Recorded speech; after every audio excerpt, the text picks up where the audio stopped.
Good afternoon, good morning, good evening, wherever you are, and welcome to our discussion on what now, how London's gallery scene can survive in a post-pandemic world.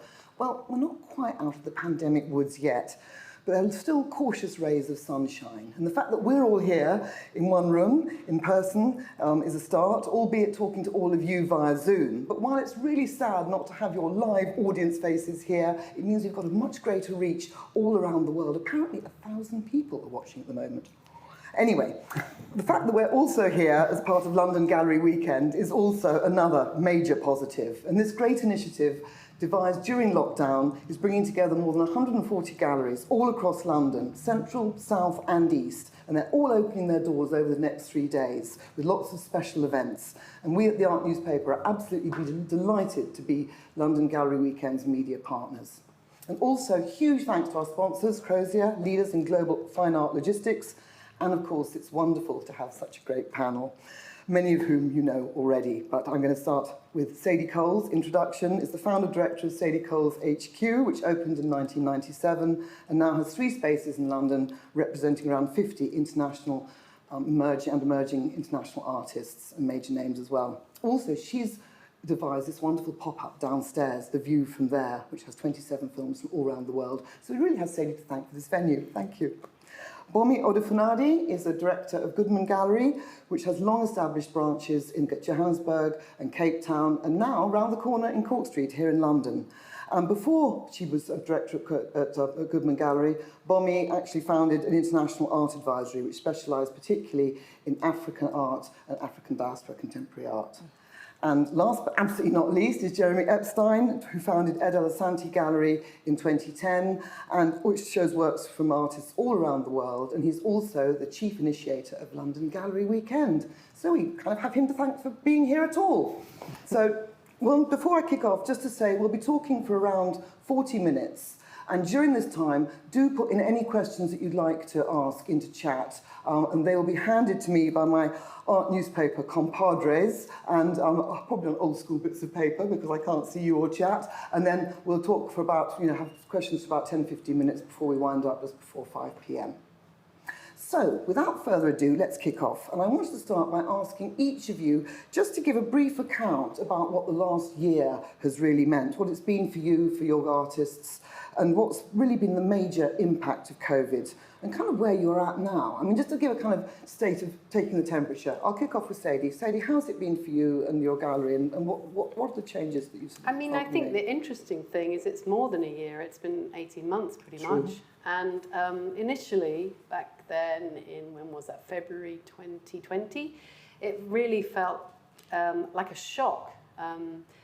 Because suddenly the function and structure of the gallery was just literally, there was a break and it just finished immediately.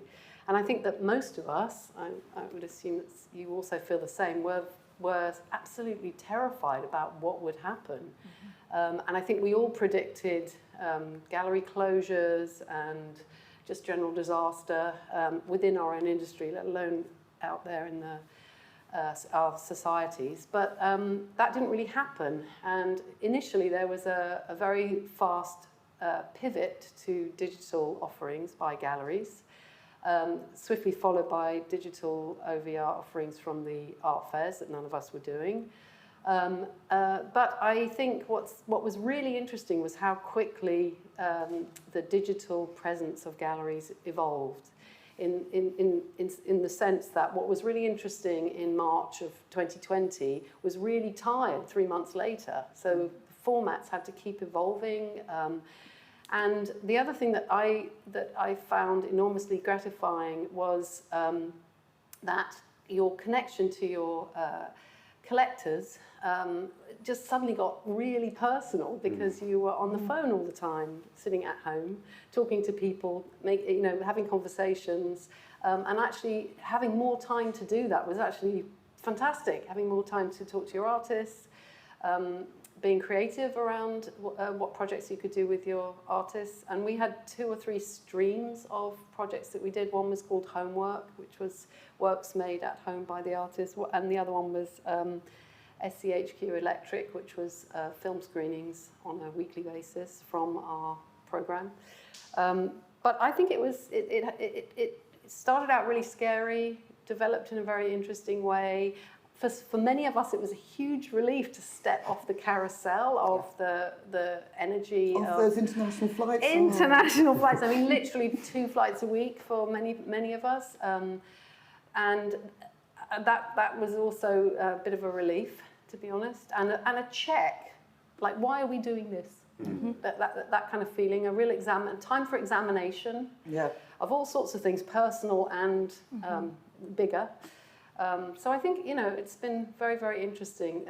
My big take home also is the collegial stuff. That's been enormous. I'm going to talk more about that. I think that's a really important, and we're all here as a kind of symptom of that, really. Mm-hmm. Jeremy, what about you? I mean, what are your kind of take homes, and what were your major sort of memories of the last 18 months?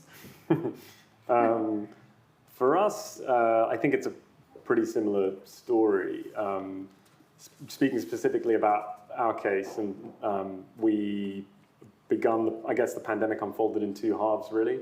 The first half, my immediate reaction was to become quite introspective. We realized, like everybody, that our tools had been taken away. We were very much a gallery that was built on in-person experiences, site specificity, research-led practices, which really required introductions in person. Not having any space for physical introduction meant that we sort of didn't really know initially how we were going to platform our artists. So the first few months we spent trying to redesign those tools and to really correct our absent digital footprint. Similar to Sadie, we came out initially with 2 different series that for us were an interesting way of approaching the dilemma of not really feeling comfortable approaching collectors in a overtly salesy way because we didn't know what people were going through. So we created a sort of, if you like, sales tools in disguise. You couldn't do the hard sell as someone who was suffering personal tragedy, Well, exactly. So we created the context for conversations to sort of reinitiate. One of them was a series called Home Fires, which was basically 5-minute interviews with artists about one work that they were making, sort of unraveling the research behind their practice. And another was a series called Contactless Deliveries, which was essentially a way of us engaging the institutional audience as well.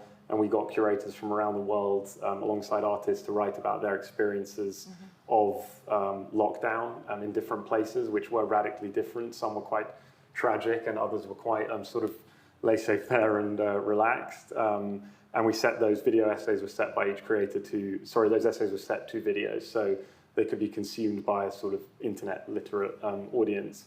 I guess the other thing to mention is that, in the first half of the pandemic, we were really, like Sadie says, like dealing with very personal relationships with clients, focusing only on the ones that we actually had genuine sort of close ties to, who we felt comfortable talking to. And it was very much that group that supported us throughout that period. Whereas in the second half, it did feel like there was a pivot to not just from the galleries, but also from our audience as well, who had suddenly become used to encountering art on the internet in a commercial context, with the transparency sort of a lot more evident in pricing and things like that. And we suddenly did start to see that we were meeting new people who we didn't know in person. So the field opened up. Bommy, did you feel there was this sort of two phases in a way? I mean, but you kept your programme open all the way through, didn't you? All the way through. We actually in London opened the gallery space in October 2019. So we were only open for like 3 months and then we were locked down. So we actually effectively haven't traded for that long in the UK. But we had 2 galleries. We have 2 galleries, one in Johannesburg and one in Cape Town. We were trading at the same time, so it was fine. But we decided to keep our exhibition program going because we divided up between the 3 spaces. And what we did was using all those tools that Sadie and Adele was mentioning about how you using more the OVRs to sell to clients and getting onto having calls and Zooms with your clients and curators in that way to sell artists. But we did 2 shows earlier this year with one with a Zimbabwean artist who'd never showed in the UK before, Mishek Mizamu, and we sold the whole show out. And we also did a show with a South African artist, Sue Williamson, which also hasn't shown in the UK, and we also pretty much sold that show out. So it was like using the different tools that we kind of enabled us in the 6 months without having been physically open. I mean, these changes have taken place. I mean, say you were very creative. You've all been very creative online. Are these now going to continue? I mean, have you made changes and adjustments that are going to be now part of your general practice? I wouldn't say we've been creative. I think the artists were creative. Well, I was going to ask about the to be artist completely input honest, too. and they, they helped us evolve the digital offering, I think. And what was very, very clear quite early on was that you actually needed to have an exhibition, a real show, to have alongside whatever website went alongside it, because people wanted to imagine it in a space as it really existing, as people, as you said, like Zoom tours, walking through it with the artist. That seemed to work absolutely the best from all the ways to present your program. But was it collaborating with the artists, with you two as well? I mean, did your artists lead on ideas for projects? I mean, you all had to kind of roll up your sleeves and jump in together, and what's ideal for one artist, a studio tour maybe, or it was absolute anathema to another. You know, they're such distinct individuals. Yeah, that's my experience, absolutely, in the sense that some artists were really excited by the prospect of having someone in that scenario, you know, in their sort of having an audience in their studio and talking through their practice while holding their iPhone, and others, that is their greatest nightmare. And you know, much like Sadie said, I think finding solutions for each exhibition and each one of those personalities was one of the bigger challenges at the beginning, but it really is about those bespoke solutions. Also, you had the time to actually figure out what the artist wanted. So you weren't doing the generic program of an exhibition, a preview, a talk in the gallery space. We figured out that at one point when we were doing talks in the gallery, you'd have about 30, 50 people. But if you took it online, you pretty much could get 250 people globally. So the dynamics pretty much changed. So you could do different things around that. You could partner up with curators from the other side of the world rather than just being very localized and regional. That was one of the interesting things about it. An interesting kind of creative, I mean, in a way, obviously, depending on all of your artists, but also, of course, each artist was dealing with a different kind of scenario. You all work with a very broad global range of artists. And of course, you know, the pandemic was affecting different locations in different ways. So you had to juggle with all that, as well as your own specificity and your own personal situation. So that must have been quite a challenge as well. Yeah, people were definitely having different experiences at different times in different cities around the world. That was interesting. Yeah, and like the pandemic was like, it was fine in South Africa for a while, and then it was not fine in the UK, and then suddenly it was not fine in South Africa, then it was fine in the UK. So it was all those dynamics. So who can travel, who can't travel, and do we change this, do we change that around? So it's just kind of adapting to the moment. But one thing you all touched on, the dint of the fact we're here, is this kind of collegiality. You know, that, I mean, you were on it from the word go, Sadie, with the WhatsApp group, just going, what the hell do we do about furlough? You know, what is going to happen about just the logistics of it? And then there have been all these initiatives, South, Goodman Gallery has been absolutely instrumental. You know, many other, in the gallery, RE, that initiative, obviously London Gallery Weekend. I mean, this collegiality, it seems to me like it's not just born out of the emergency. It seems like it's going to endure. I mean, maybe I'm just being hopelessly optimistic, but how do you all feel about that? Because you're all business, you know, competitors to a certain extent as well. How's it going to play out, do we think, in the future? I think it's definitely going to endure, and I think other organisations will form in the next coming months to further that internationally. I think it's the time for them. We all actually need to share our problems and lobby for our industry and come up with solutions for not just a pandemic situation, but all sorts of situations, like Brexit, for instance. You know, that's a huge thing here. And, you know, what I like about the London WhatsApp is it's non-hierarchical.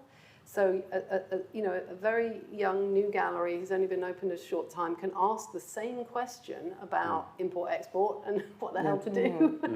As a major gallery who's got, you know, legal team, offices, tax advice all over the world, and they will be answered. And I think that sharing of information has been enormously useful and will continue actually probably in an international way. I mean, South is an extraordinary initiative. It was it was started up by Lisa Ezzers, who runs Goodman, but it was looking at the other aspect of it, the non-Western galleries, because in the sense not to forget that people outside of the box also experiencing the same issues and not having the pandemic was global. So it was how to collaborate in all the different factions, whether it was Latin America, Asia, and Africa, and figure out a way online how you could basically connect all the dots together. So we initiated a program of an auction, online auction. We also did a series of talks, and it was very successful. So this is enduring, though, isn't it? Because I keep getting lots of wonderful emails from South. No, it's enduring. We're carrying on with a series of. At the moment, we're doing a series of films and online films and screenings, and then in the autumn we'll have another exhibition in South Africa. So it's a hybrid event. So it's physical in the spaces in the galleries in South Africa. It's also online, and it's also it's also an auction. So it's a variable component, but we will carry on with it. And do you think, Jeremy, the gallery weekends, and there's also gallery weekends in Berlin, in Paris, in Beijing. I mean, we had Condo in London as well, let's not forget, which was a great collegial activity pre-pandemic. But I mean, do you think a gallery weekend's going to be something that's going to be taking the place to an extent of maybe some local art fairs? Are these gallery weekends a viable model to kind of give art fairs a run for their money, at least some of them? I see the two things as complementary. I think, art fairs have obviously been getting a lot of press throughout this period of whether they're sustainable and which ones are going to be coming back. And I think, if anything, I sort of feel like the other position is apparent, which is that this period has taught us just how essential a part of our activities art fairs were. And we perhaps lazily relied on them for, consolidating relationships in the industry, seeing the people that we know and love well, and then meeting new people who are going to become loyal supporters of the gallery.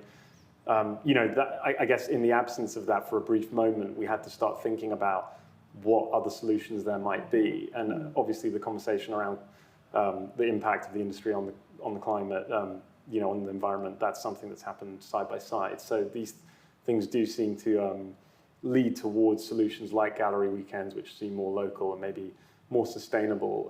But I definitely think that art fairs, perhaps not all of them, but the art fair model is still something that you can't really invent it any other way. It's a pretty essential part of what we do.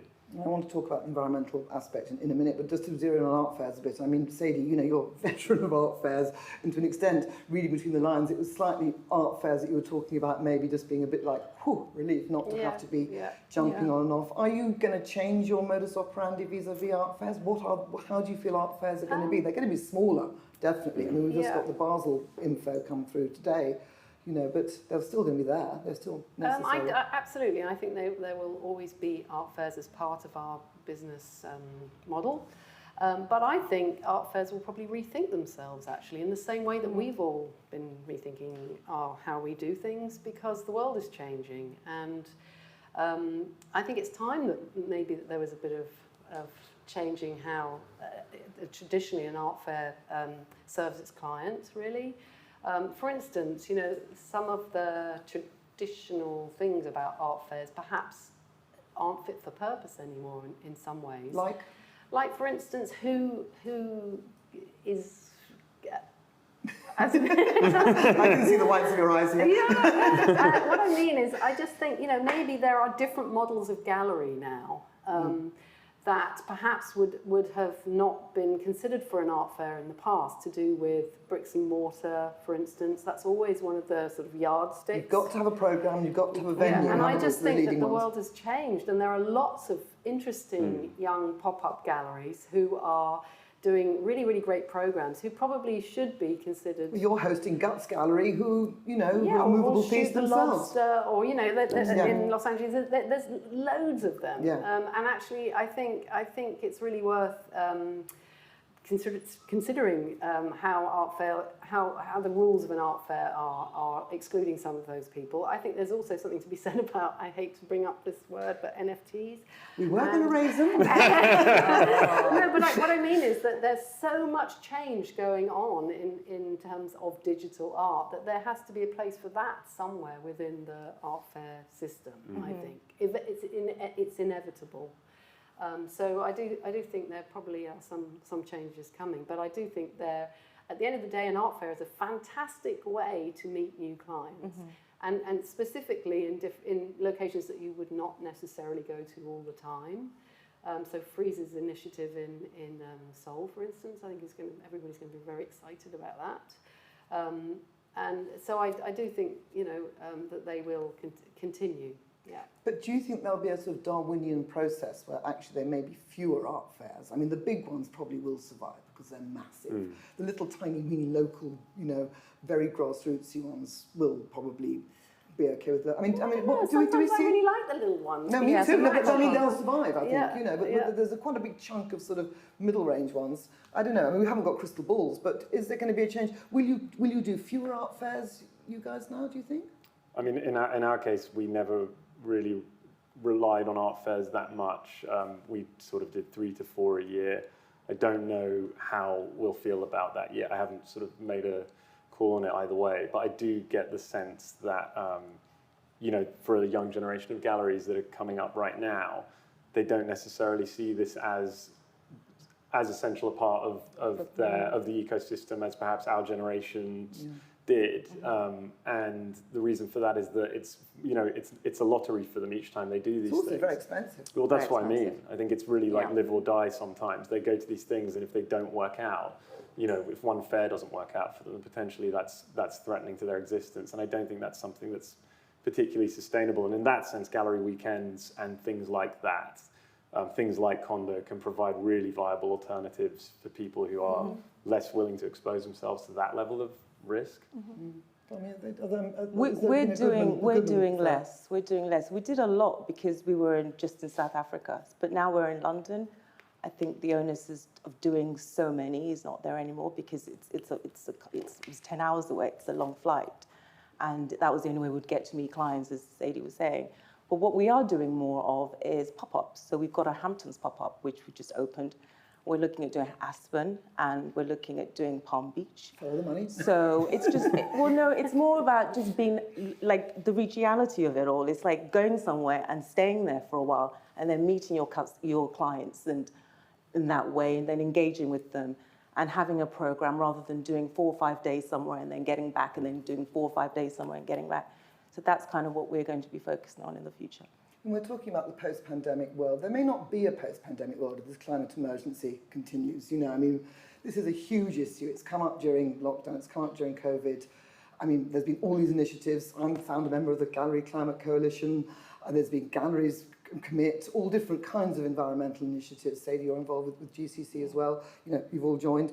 But, how are we actually going to make a difference? How are we actually not going to be greenwashing? Our industry is international. NFTs, the dread NFTs, do use up, whole countries' in energy supplies. What are your thoughts about a more sustainable future for the art world, which has, been pretty slow off the blocks thus far about this? Tricky one. But, it is a tricky one. We do have to change our behaviour, I guess. Yes, and I do think people are examining their behaviour from packing and shipping, and that's why the carbon calculator on the GCC website is so good, because it actually gives you the tools to reconsider your behaviour.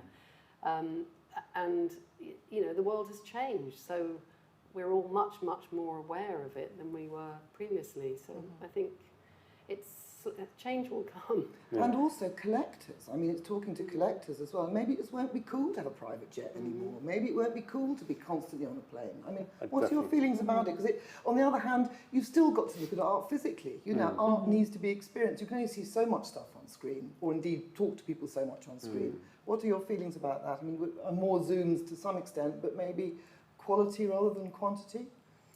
It's been more quality rather than quantity. The calling them or emailing them every show, it's been more strategic when you look at your program, because you can't be sending them, you can't Zoom with them every 2 weeks, or sending out OVRs every week. So you're more strategic about how you engage with your clients. So you are doing it much more elegantly in a way, and knowing who to pick and where to pick. But also I think we're quite unique in being in Europe. We've decided that one of the things we were going to do is do more regional outreach. You can get on a train and go to France and go to Belgium and go to Amsterdam and go to Antwerp or go to Belgium.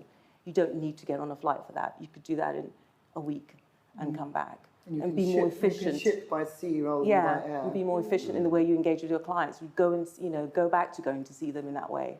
We are in Europe. And of course, the other seismic change is the death of George Floyd, the whole eruption of Black Lives Matter protests. And the art world is still super white and elitist, and social injustice goes hand in hand with climate injustice. That's why South-South is also so important, because it's part of the globe that gets really affected by the climate crisis as well as other aspects. I mean, there are very few black gallery directors. What changes are being implemented, if any? What do you feel needs to happen? How can we actually change the art world from being such a really elitist place? It's a luxury product, art. It's very problematic. Lobby our government to put money into arts education, Absolutely. which they've just reduced by 50%, which is actually shocking. Yeah. I think getting young people to imagine themselves seeing themselves in the art industry, whether it's a It is art seeing. school It's like you don't become a black tennis player if you don't have Siri Williams. You don't see. I have to say I'm in the art world because of Carol Walker and Christopher Philly. So that's kind of you see people you like or people's work you like. You're like, oh my god, and then you discover people like Thelma Golding. You're like, oh okay, and then it kind of carries on from that. But in a sense, I know what you mean, because then I left the gallery world in the sense, and I set up as an advisor because I just wanted to concentrate on artists of color in Africa and the global diaspora, because I also saw there was a kind of a burgeoning collector kind of class, and my friends were really into it, and I wanted to specify, and there was nowhere for me to go in London at that point, because I think 8 years ago when I was as an advisor at House, I had no black artists. Yeah. So it was like I would have to come to America. Sort of flurry, now there's just it's. But is that knee-jerk? We need that to be something that's a systemic change, do we not? Well, it's for a country like the UK, it could have done better because it is a colonial country and you do have access to the Anglo-Africa. So, but I was also in France, so that's another story. But America was where it was at, and America was a long way away. So I just decided I was going to do my own thing in the UK and be in Africa. I could engage on the continent. But it's kind of it has come around in an interesting way. And I think it has to be natural. You can't force people. It has to naturally come to their program. If just because it's a sexy thing, I don't know. I always say to people, it has to fit. It fits with us because we are a gallery that has a lot of non-Western artists. It's been like this since 1966. So we are way ahead of the game. So that's why it just fits us very well. But I do think the education thing is crucial, because it has to come from the grassroots up. It has to be a viable career path for people from all backgrounds and all incomes. I think the art world historically is one of the most elitist industries, both not just in terms of the people that it's platformed, but the creators that it's platformed, but also in terms of the people that work in it, having nepotism. Getting a career in the gallery world is not an easy thing, and I often get people who are maybe it's like young people who have just been to the gallery. It's so bad. Yeah, that's the other thing. It's so bad. But I think they're definitely, like a lot of these questions, I think now that we are all in dialogue, and particularly in London, thanks to Sadie on this group, this was a topic that came up last year. Unpaid internship. Oh, Another of my bête noire. Well, absolutely. But I think that there are slow signs that there's a will to change this stuff, and there is a government kickstart scheme which is about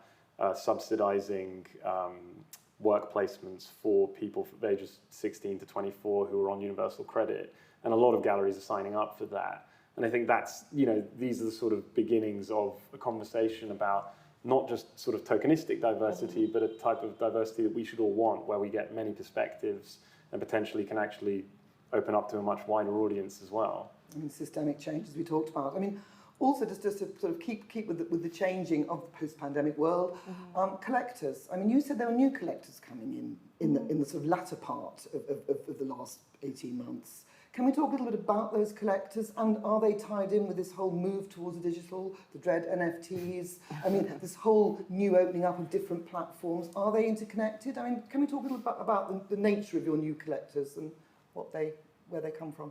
Well, I think the NFT thing is a really important topic. I think it was 91% of the bidders on this Beeple sale. I don't think any of us particularly want to go down that route. It's a whole panel in and of itself. Absolutely, yes. But 91% of them were new to Christie's, and we know that these are, this is an internet native audience that either are only coming in now and this is the first sort of collectible visual culture that they're encountering, or potentially more likely they're slightly alienated by the mainstream art world, or maybe a combination of both. But I think there's definitely, there is a will amongst gallerists, as far as I'm aware, especially on our end, to try and expand our audience. And the more that we're able to do that, the more that we are sustainable as businesses. And so, yeah, the audience that we've seen coming in the second half, which was more down to the fact that we finally had a digital presence as a gallery, previously having sort of hidden behind a very thin... Sketchy website. Yeah, sketchy website, sketchy Instagram. You know, once we sort of put the flag up and started doing some things, we started getting contacted by people, typically under the age of 40, who are spending a lot of their time researching artists on the internet. Social media as well. Yeah. Social media is a massive one, cross-pollination with artists' Instagram. And yeah, it's been kind of eye-opening. It made me feel like a bit of a dinosaur. Sadie, NFTs, I mean, has this touched some of your artists have I think all of these things are led by the quality of what's being produced, actually. So it's inevitable that there will be some great works of art that are being distributed in that way, in the same way as a painting or a video or whatever. You know, and Damien Hirst has made paintings into NFTs, so you know they're not mutually exclusive. I just think once it gets really interesting, then it will really start to find its place in culture. It will be making culture in a really, really interesting way. So even though I've got nothing to do with it and haven't published one or put one out into the world, I do think it's interesting and that there is a sea change. But I just wanted to go back to your thing about collectors. One of the take-homes from this last 18 months is actually just how many collectors there are here in London. That's actually, I found that enormously encouraging and somewhat kind of baffling. It's just like, was I just not available? Where were they hiding? No, but I think I'm just probably on a plane all the time, so obviously I wasn't meeting. But I think actually that a lot of galleries have been incredibly supported by people here during the last 18 months and have built those relationships, grown those relationships in a really good way, and that's enormously positive. Yeah, and people just emailing, like you're like, and coming in, and you're like, why have I missed you all these years? You know, because they've probably had time to do their research as well and see the shows, even though it's an OVR or whatever. They're actually opening them and seeing the shows. But as Sadie was saying with NFT, we're the same. It has to kind of come from, I feel, the artist-led. It has to be from that. We can't decide what we're going to do. It has to come from the creative base of what we're doing. In a sense, it's like we're wide open to it, doing something with it. But yeah. I mean, the commercial world and the public art institutions are very interconnected, symbiotic, have close relationships. I mean, obviously, the museums and galleries in the UK, and indeed across the world, have taken a huge hit in terms of attendance, in terms of commercial revenue streams. A lot of them have been talking, particularly about rethinking their models, how they're going to operate. How is that going to play out with you? I mean, how are these kind of systemic changes, and indeed the environmental stuff that they're talking about as well, is that going to be immediately having an impact? Well, I think, you know, we're talking about content changing. You know, the Tate, for instance, have, I think, been really fantastic at adjusting their acquisition policy to address some of the issues you were talking about over the last few years. They will lead that. They will, you know, and I think that's actually really fantastic. And then galleries will find that museums will be interested in acquiring works from their from a bigger range, actually. Yeah. So I find that very encouraging. And collectors working with galleries, with institutions in different ways. I mean, it does send out quite a clear message, though, when they are rethinking their modus operandi and their shipping, their blockbusters, less of them. I mean, all this kind of thing. I mean, how does one feel this is going to affect the art world moving forwards?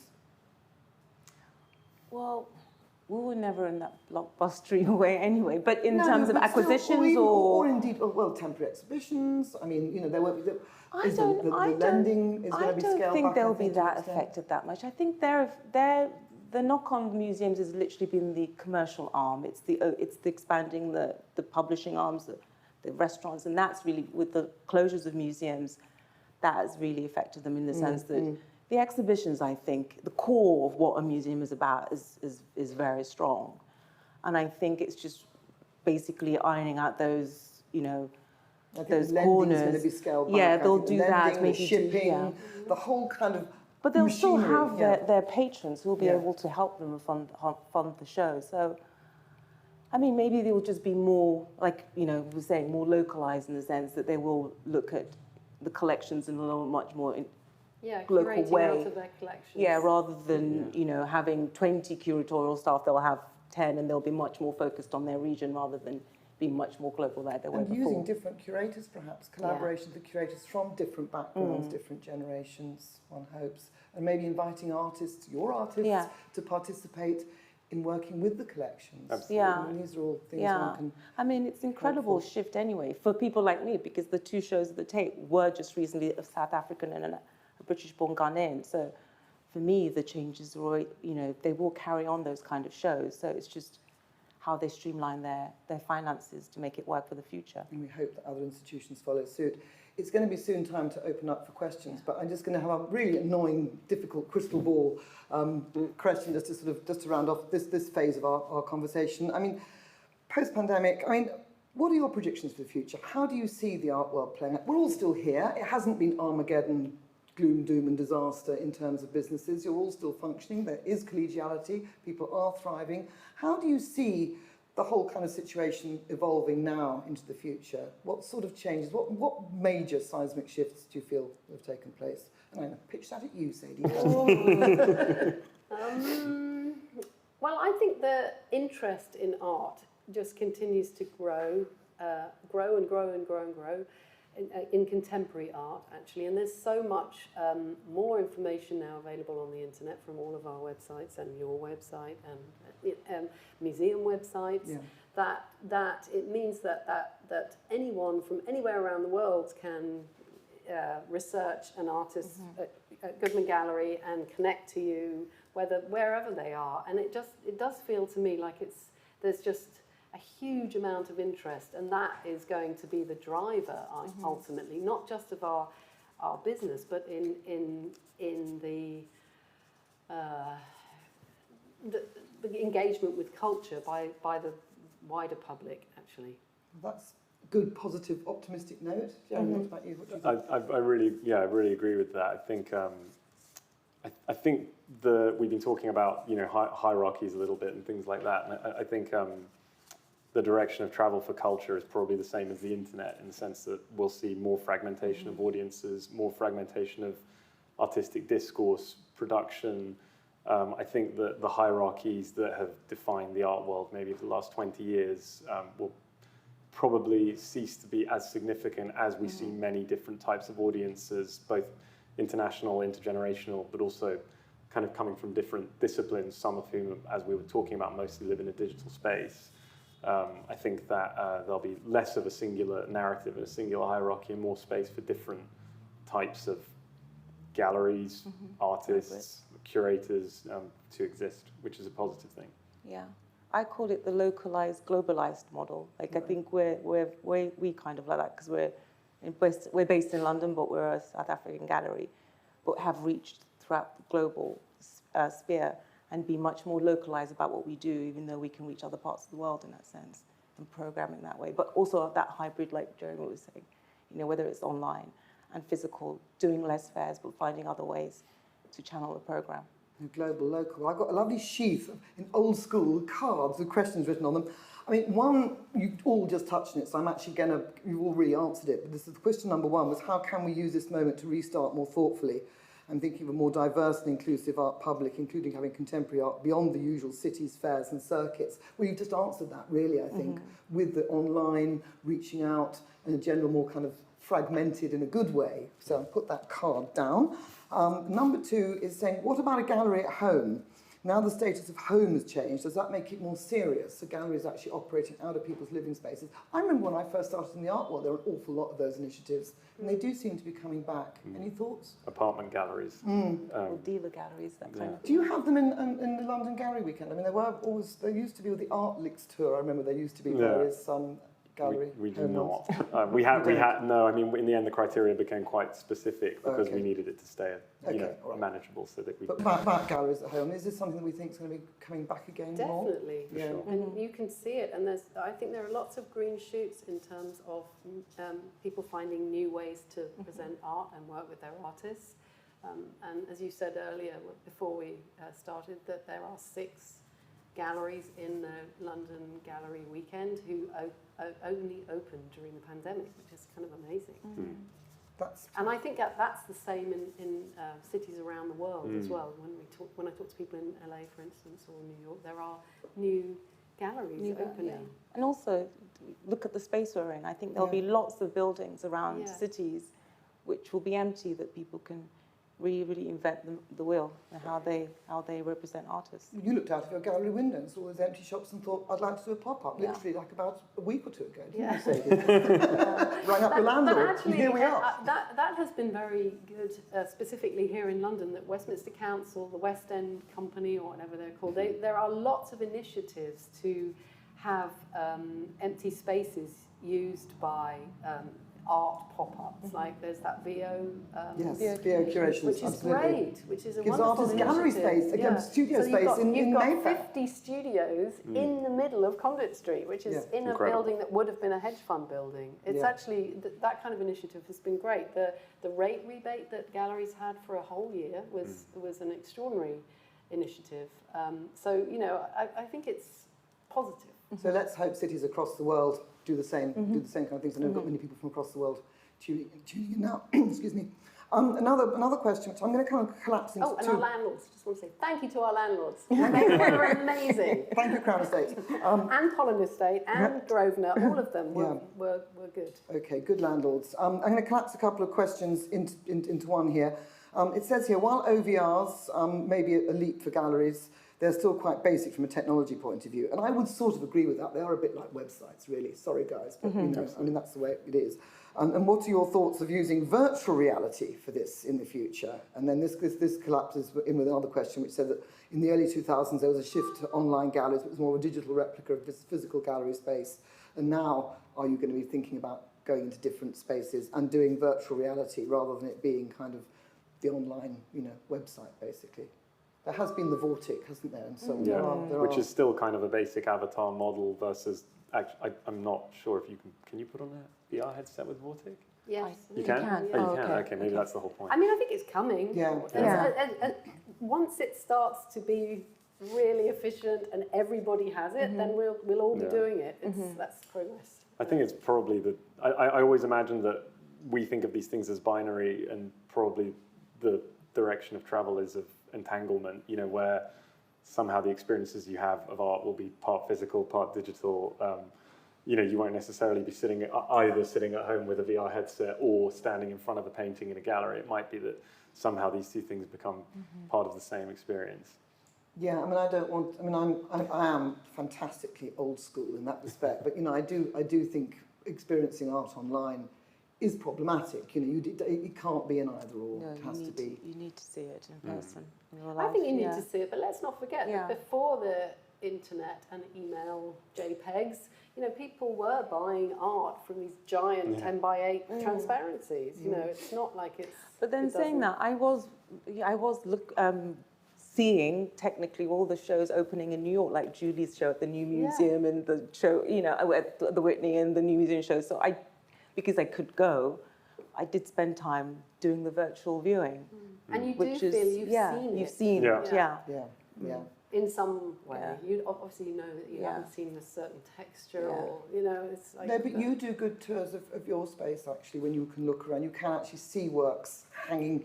And if you know the space quite well, because we're all quite familiar with each other's spaces, and, a lot of our audience is probably familiar with other gallery spaces too, to sort of see the works, even if it is a created space, it does make a huge difference, I think, rather than just looking at sort of PDFs, basically. It's about pleasure, really, isn't it? I mean, of course, it's much more pleasurable to be in front of an artwork. And also there's things that you notice that you really don't see if you look at it on the screen, the texture, if it's a painting, texture's paint, or the materiality. You know, it's and that's why it's so exciting to be able to look at art in real life again. Which brings me on to another question actually that's coming here, saying, how do you think your relationship to your own physical gallery spaces has evolved? I mean, they've become more special places, I guess. Yeah, sort of sacred in a way. No, I think it's only reaffirmed what most of us, you know, feel about physical exhibition making, which is that it's even in, you know, in the with the arrival of all of these new mediums, being in a physical show, being a part of that process with an artist, you know, not having anything mediated, but actually seeing it in front of you in the silence or not of these spaces, like that's something which I think, if anything, it's just entrenched my romanticism about that experience. Yeah, it's nice people can come in again. Yeah. It's the traffic is nice not to be the only one there, like Yeah. with your mobile phone, trying to Totally. get people to view. But yeah, it is about seeing the real space. And Sadie, you opened a West End space during the pandemic. I so. did, yeah. Bonkers. But I really like it. So that's But how's your relationship evolved? Do you have a different sort of feel about your space? I mean, your space has always been pretty. I couldn't precious wait to you. get out of the house, I'm telling you, back into the gallery. But actually, a part, of course, of the exhibition making and working with the artists again in the space, working with the people I work with, my team, has been really, really pleasurable. That's been great, actually. You know, you fire off the people around you, so other things get created from discussions in the gallery. That the Zoom thing it slows it all down, and people don't know whether they should say something then or not, or you know, it's much better back in the gallery. Yeah, the body language, and you can just tell so much more. Talking of which, another question, which says, dealers do not talk with the possible new collectors who walk into their galleries. Well, you could take issue with that or not in a minute. Is it time to get past the intimidation as part of the business model? Would you say intimidate? I do. If I see people looking at work, like we've just got Kapani Kawanga, and I know the work is very complicated, I always ask people if I say, do you have any questions? Do you understand? Would you like me to explain anything? Do you think it's part of a real old cliche, this? The white gallery, the intimidating gallerista. It usually wasn't it's more now these days as well, behind the desk. I mean, is this really a kind of... why does it still even persist? Why is there still even this question? I mean, it does seem to be a sort of let's idea. ask ourselves that question. Yeah. Are we ever intimidated when we go into a gallery? I know that I sometimes am. Yeah, certain ones. You know, and I do think one has to just be conscious of it all the time. Yeah, Yes. I totally identify with the question, to be honest. Like, I think, you know, not that we don't talk to new collectors, but it is an intimidating experience. And I think part of, you know, there was an Evening Standard article, I believe yesterday, about gallery weekends that was basically describing the difference between galleries and museums to the general public, which I loved because I thought it was so important to say that these spaces have all been sitting there, they're all free, they're all programmed all year round, and you can just walk in. And it might not seem like an inviting scenario, but, you know, the doors are unlocked, there's someone there with a press release, and these people should be empowered to speak about the art to the public. If they're not, then obviously you're going to end up with more people feeling like they've had the door slammed in their face. And I guess we do live in a bubble. We think it's completely fine to walk, and you say, quite right, one can be intimidated sometimes, and it is intimidating. So maybe this is another symptom of our post or, you know, getting through the end of pandemic world, that we do make our spaces more welcoming. I think it's just all, I call it engaging. luxury retail, in the sense that it's the same thing when you go down Bond Street, you know, it's switching it instead of paintings to handbags and jewellery. It's the same. Louis Vuitton's much more intimidating, you're right. Well, that is true. Exactly. What advice can you give a university leaver trying to get work in a gallery? Good question. Not on paid internship, no, check. Yes, don't get unpaid intern. No, but seriously, I mean, you know, how do you? I think it's really tough, and I've got a university leaver in my family who's currently having a very hard time finding a job, because every like front of house job in galleries that she applies for, there are 5,000 other applicants. It's a very, very tough time, and of course a lot of people will let go from museums as well, so it's a very difficult time. But volunteering for frees, perhaps, as a, so that you're connected to people. It's just so difficult to volunteer when people don't come from, if they come from a background where they can afford to work for free because somebody in their family will bankroll them.